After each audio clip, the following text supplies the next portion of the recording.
जय हिंद। देखिए इस वीडियो में समझते हैं कि पुष्प में लैंगिक जनन किस तरह से होता है, यानी फूल में लैंगिक जनन कैसे होता है। तो चलिए ध्यान समझिए। है क्या है बबुआ? तो है फूल है। देखिए एक फूल का निर्माण कब होता है? तो जब चार चक्र और दो भाग आपस में बंटते हैं ना, तब जाके एक फूल का निर्माण होता है। चक्र का मतलब समझते हैं ना। देखिए हमारे जीवन में भी चक्र चलता है। कैसे चलता है? देखिएगा, जब बच्चा पैदा होगा छोटा सा रहता है तो उसे कहा जाता है बाल्यावस्था। थोड़ा जब बढ़ जाता है तो उसे कहा जाता है किशोरावस्था, और जब एकदम जवान हो जाता है तो कहा जाता है युवावस्था। लेकिन जब उसका उम्र ढलने लगता है तब उसे कहा जाता है प्रौढ़ावस्था, और जब बुढ़ा जाता है तब उसे कहा जाता है वृद्धावस्था। यानी हमारे जीवन का क्या होता है? चक्र होता है। उसी तरह से जो फूल होता है ना, देखिए जब ये चार चक्र और दो भागों में बंटता है तब जाके एक फूल का यानी फ्लावर का क्या होता है? निर्माण होता है। समझ में आ गया? अब समझते हैं कि फूल के प्रत्येक भाग का नाम क्या होता है। चलिए ध्यान समझिए। देखिए है क्या है? तो है फूल है। किस चीज़ का फूल है? गुलाब का फूल है। देखिए जो फूल होता है ना, हर फूले का अलग अलग काम होता है। ऐसा थोड़ी ना होता है कि एक फूल रहेगा तो एक काम रहता है। हर फूल का जो रंग होता है अलग अलग प्रकार से उसका काम भी होता है। कैसे होता है? अब देखिएगा, कोनो लड़का रहेगा, कोनो लड़की को अगर फंसाएगा ना तो 2 महीना 3 महीना पीछे पीछे घूमेगा, और जब घूमेगा तो उसको टेंशन होएगा, अरे बाप रे बाप 3-4 महीना घूम लिए, फंसबो नहीं की, लगता है कोनो दूसरा ना फंसा ले। तब क्या करता है? एक फूल लेके जाता है। फूल लेके से क्या करता है? उसको प्रपोज करता है। अगर प्रपोज करता है, फंस गई तो ठीक है, और नहीं फंसेगी तब बेचारा मुंह लटका के घर पे आता है। तो हमारे देहात में क्या होता है ना, बहुत ऐसे लोग होते हैं जब प्रपोज करने जाएगा और कहीं उसको खदेड़ देगी तो कोनो अपना हाथ लगता है काटने, कोनो फांसी पे लटक जाता है, कोनो आके गाना गाता है कि बिना जान के जियल नहीं जाई हमके, सुइया जहर के लागवा दे माई रे। ऐसे सब गाना गाता है। काहे होता है? तो सोचता है कि अरे बार बार 3-4 महीने हो गया, हमसे फंसबो नहीं की, अब दूसरा कौन फंसाएगा, तो परेशान हो जाता है, टेंशन हो जाता है। तो कोनो हाथ काट लेता है, कोनो कूद के अपना जान देता है, कोनो सुसाइड कर लेता है, कोनो गाना गाता है। खैर छोड़िए उन सब बातों को, हम लोगों को क्या लेना देना है। लेकिन देखिए जब प्रपोज करता है ना तो लाल फूल से किया जाता है। यानी प्यार का प्रतीक कौन होता है? तो लाल फूल होता है। ये तो सफ़ेद है। सफ़ेद फूल किस काम में आता है? तो देखिएगा जब कोनो आदमी मर जाता है तो जब शोक मनाया जाता है ना, तब क्या किया जाता है? सफ़ेद फूल को फेंका जाता है। और जब कोनो मीते बनता है, कहता है अरे मीते तो हरे कहते हैं सीनवा चीर के दिखा दे। तो क्या होता है? जब कोई मीते बनता है ना तो पीला फूल का प्रयोग किया जाता है। यानी प्यार के लिए लाल, शोक के लिए सफ़ेद, और जब कोई मीते बनता है तो पीला फूल का प्रयोग किया जाता है। समझ में आ गया? अब देखिए इसका नाम क्या होता है। देखिए फूल कैसनो रहे, चाहे लाल हरियर पियर करिया कैसनो रहे, लेकिन पकड़ने वाला उसमें एक डंठल होता है। जो डंठल होता है, देखिए ये क्या है? पकड़ने वाला। अब प्रपोजेशन करेगा पकड़ के, तो जो डंठलिया होता है ना, इसे कहा जाता है पुष्पवृत्त या पर्णवृत्त कहा जाता है। समझिए, देखिए है फूल है तो इसी भाग को पकड़ा जाएगा, तो इस भाग को हम कहते हैं पर्णवृत्त।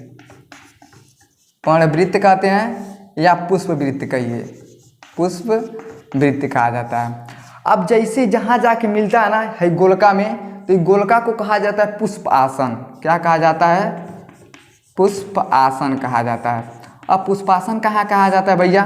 तो देखिए ये फूल का बैठने का जगह होता है। जैसे हम लोग हैं, हम लोग खटिया पे बैठ जाते हैं तो कहते हैं ये हमारा आसन है। उसी प्रकार से जहाँ फूलवा बैठता है उसे हम कहते हैं पुष्पासन। यानी फूल कहाँ बैठता है?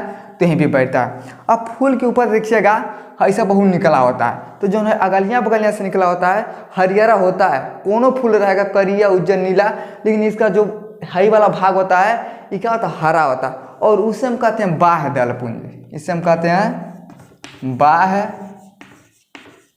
दलपुंज कहा जाता है। क्या कहते हैं? बाह्य दलपुंज कहते हैं। और जब फूल फुला गया तब उसे कहा जाता है दलपुंज। क्या कहते हैं?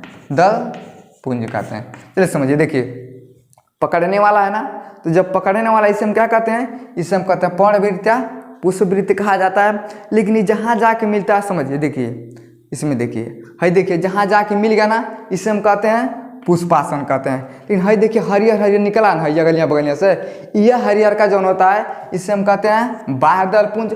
और जब फूल एकदम फुला गया तो उसे कहा जाता है दलपुंज। लेकिन ऐसे हम इसको तोड़ देते हैं, देखिए जब टूट जाएगा ना तो उसे हम कहते हैं पेटल। समझ में आ गया। तो इस तरह से क्या होता है, फूल का आकार होता है। लेकिन देखिए जब बाह्य दल पुंज आता ना, तब जाके जौन फूल होता है, जौन फ्लावर होता है, इसका चक्र शुरू होता है। अब उसके विषय में समझिए।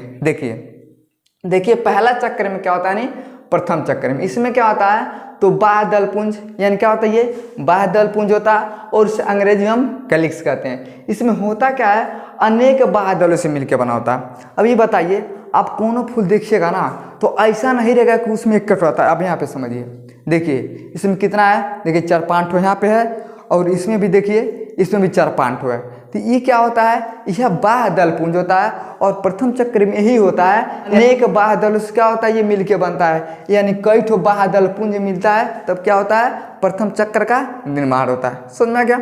अगला देखिए, दूसरा है दल पुंज।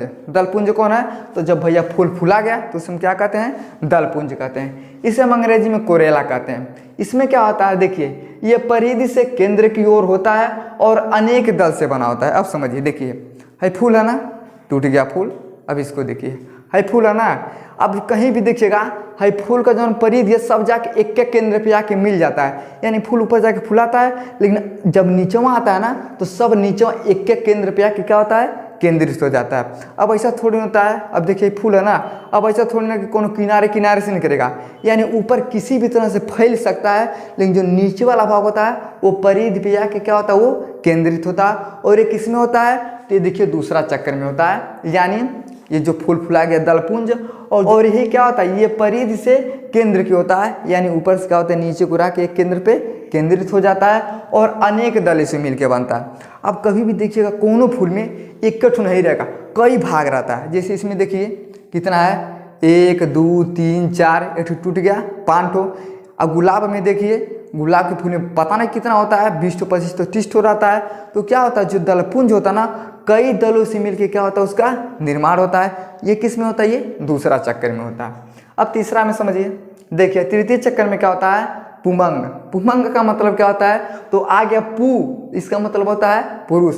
इसे हम अंग्रेजी में एंड्रोसियम कहते हैं। इसमें क्या होता है, देखिए नर जनन अंग होता है और पुंकेसर होता है। अब देखिए जो पुरुष होता है ना, पुरुष में ही पाया जाता है पुंकेसर। अभी इसके विषय में हम आगे समझेंगे, पहले इसके विषय में समझिए।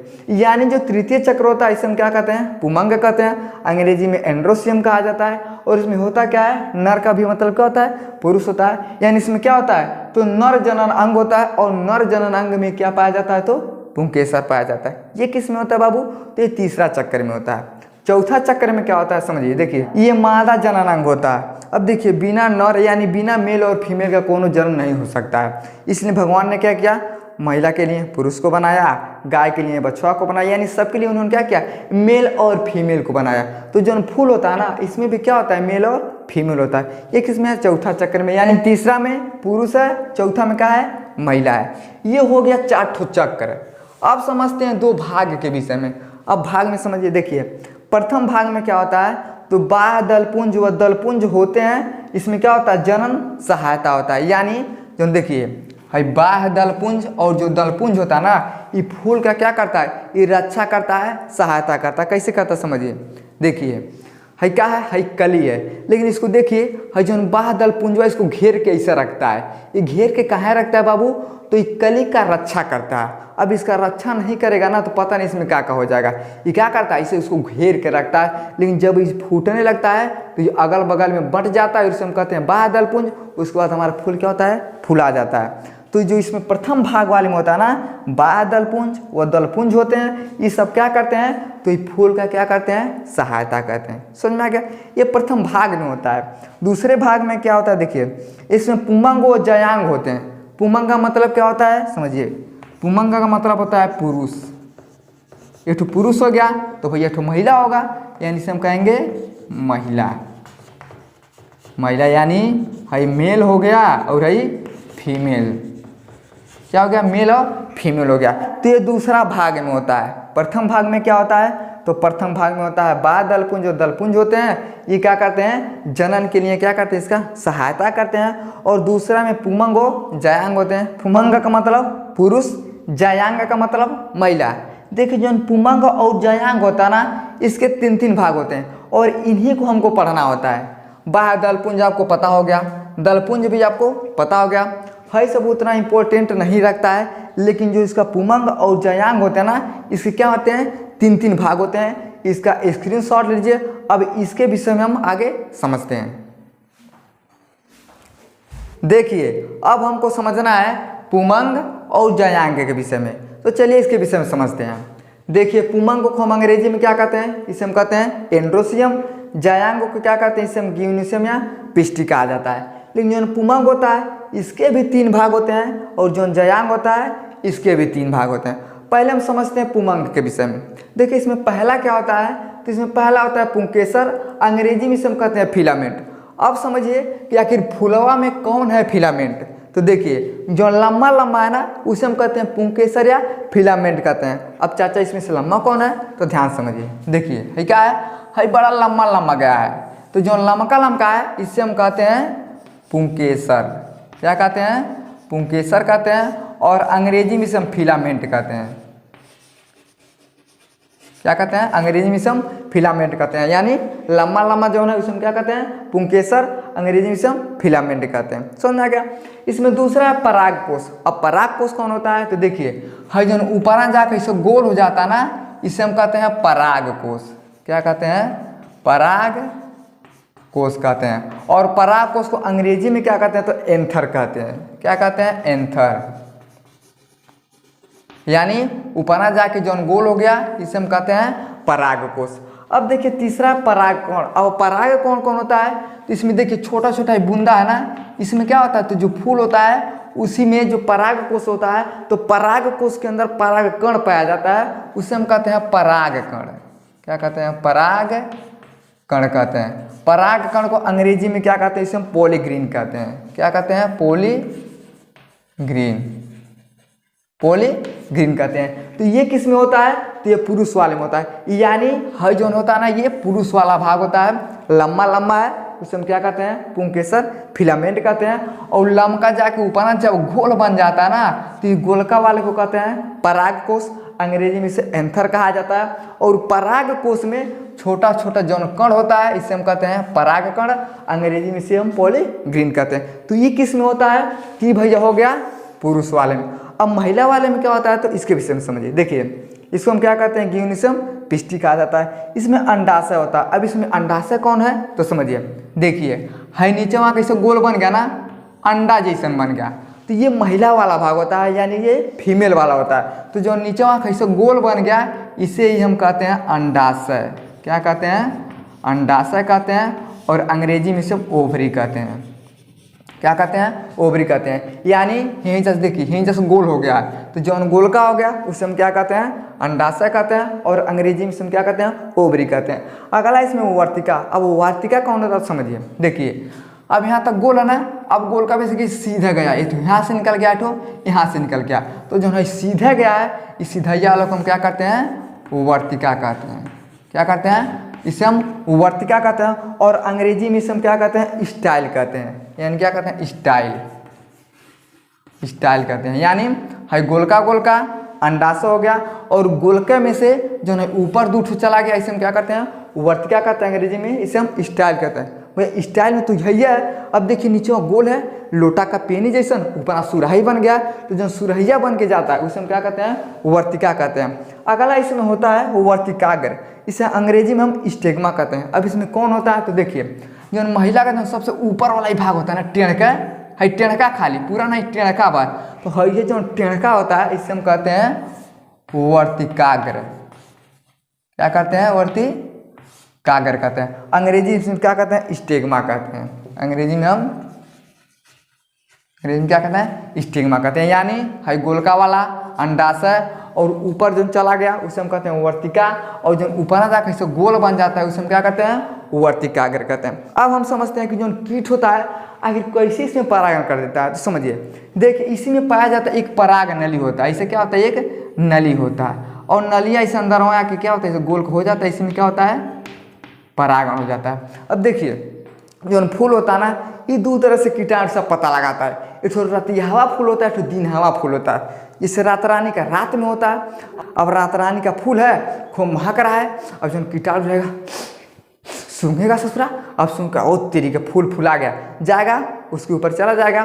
तुरंत ही हवा होता है, एक तो दिनहामा फूल होता है, जैसे देखिए गुलाब हो गया, गेंदा हो गया, ये सब दिन वाला होता है और दिखाई भी देता है। तो जो कीटाणु होते हैं सब देख जाता है, सब भौरा हो रहा कीटाणु होता है सब, वो क्या करता है जाके दूसरे फूल पे बैठेगा, उसमें से परागण को निकालेगा, उसके पैरों में चपक जाता है और ला के क्या करता है वो दूसरे फूल में डाल देता है। तो जब डालता है ना तो इसी पराग नली के द्वारा कहाँ आता है, ये अंदर आता है। तो जो गोलका गोलका होता है इसे हम कहते हैं स्त्री केसर।